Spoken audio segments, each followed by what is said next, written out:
Hapana kushata tinozvizwa tayo but hine zvinowa handifungi kuti pane zvakadai zvakaitika inini bosi. Mazuva ano vaka vatoripo pona kumbatso yenu ameno.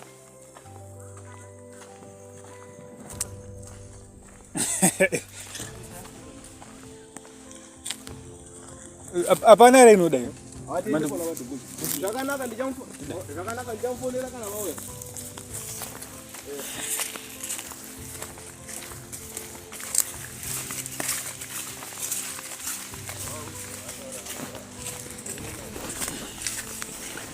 Ya nambuya tiri kuti tipindewo mombo.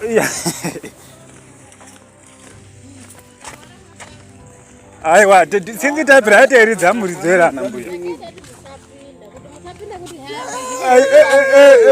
Tazvizwa. Yakatoziya kuti ndimika. Yatatopinda.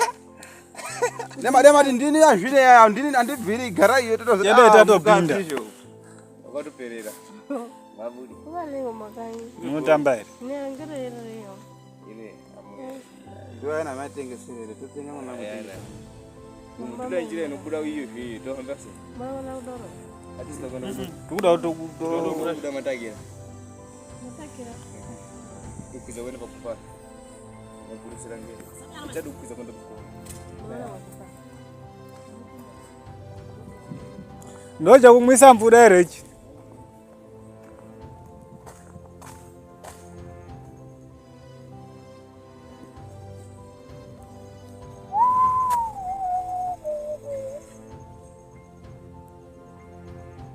Mvura yakachena.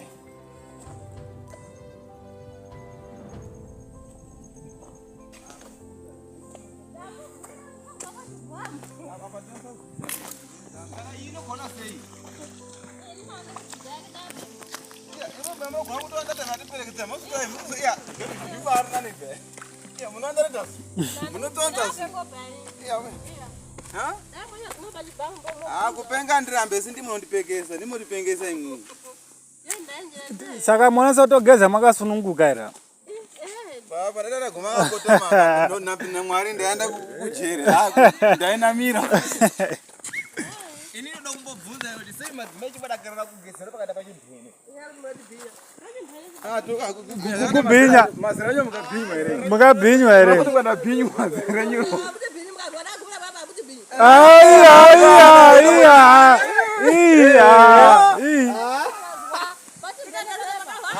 Pakachena panapa. Mirai muzwa. Umwe nokubasa kubva ino hazi kuti panogezerwa nditi. Ombe kupinda pa munomutuka ere. Mirai imwe mune musikatomuzivi munhu wowo handiti. Munodini? Unonga usina kumboitika but apapona zvinomoshamisa nje. Muchikwete.